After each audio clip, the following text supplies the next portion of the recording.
ሶስት ጊዜ ቁል ሁወላህ አሐድ መቅራት ቁርአንን እንደማختም ነው ተብሏል።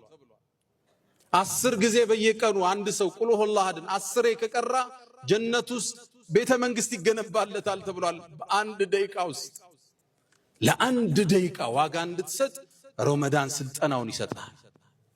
ለጊዜ ትርጉም እንድትሰጥ ጊዜ የምትጠየቅበት የህይወትህ ጸጋ እንደሆነ وعن عمره فيما أفناه وعن شبابه فيما أبلاه የቂያም ቀን ስራ ሳይጀመር ምዘና ከምንጠየቀው 4 ጥያቄ ውስጥ እድሜ ሰጥቼ ነበር በምን አጠፋው? 5 ደቂቃ አላህ ዘንድ ሂሳብ ትቀርባለች። لا يغادر صغيرة ولا كبيرة إلا أحصاها ትንሽም ትልቅም አላህ ይጠይቀናል። እዚህ ቦታ ላይ ቲክቶክ ስታይ 1 ሰዓት ምን ያረክ ነበር ጥያቄ አለ። መዝገቡ ደግሞ ከባድ ነው፣ ያሳልፈው ነገር የለው። أحصاه الله ونسوه ነው የሚለው አላህ። እነሱ ረሱት እኛ መዝግበነዋል ይላል አላህ። አይረሳም። የዛሬ 40 ዓመት የሰራው ተጽፏል። ለጊዜ ዋጋ እንድትሰጥ ረመዳን መጥቶ ኩትኮታ ይሰጣል። ያኔ ቀጠሮ ታከብራለህ። አዛን ሲል ላፍጥር እንደምትለው ቀጠሮ ሰዓት ሲደርስ ልህድ ማለት ትጀምራለህ።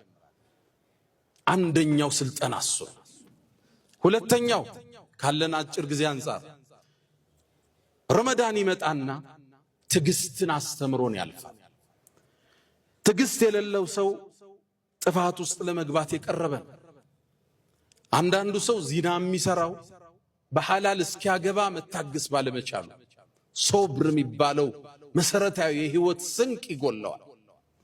ብዙዎቻችን በሐላል ነግደን ማደግ አልሳካልን ሲል ሶብር እናጣና አቋራጭ መንገድ እንፈልጋለን። በማጭበርበር በመስረቅ የሰው ሀብት በመያዝ ቼክ ይዘህ በመጥፋት ለመክበር ትጥራለህ። አቋራጭ መንገድ ፎርጅድ ፌክ ነገር በመጠቀም ቶሎ ለመበልጸግ ሶብር የሚባለው መሰረታዊ ነገር ይጎለናል። ረመዳን ይመጣና ሶብርን ያስተምራል። እንዴት ያስተምረናል?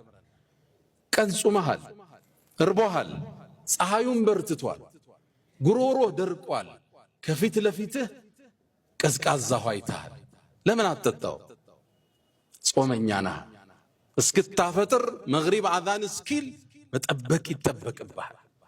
ሳታውቀው 1 ወር ሙሉ አላህ ይኮተኩታል በትዕግስት ከዓላማ እስክትደርስ የጎልህ ጥግ እስክትደርስ የስኬት ጫፍ እስክትደርስ ታገስ ማለት ነው።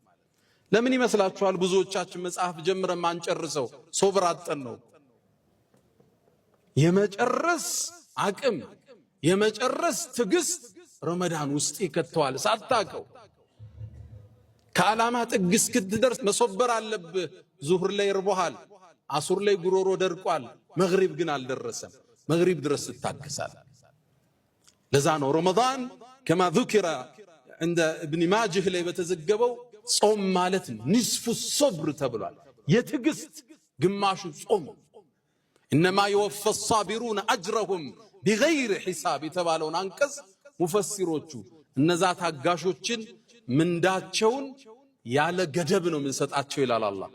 እነዚህ አሉ ሙፈሲሮቹ الصائمون هم الصابرون ጾመኞች ናቸው ታጋሾች ማለት። ጾም ትዕግስት ማስተማሪያ ማዕከል። እርቦሃል ታገስ ነው እንዳትበላ። ስለዚህ እስክታገባ ዚና እንዳትወድቅ ማለት ነው።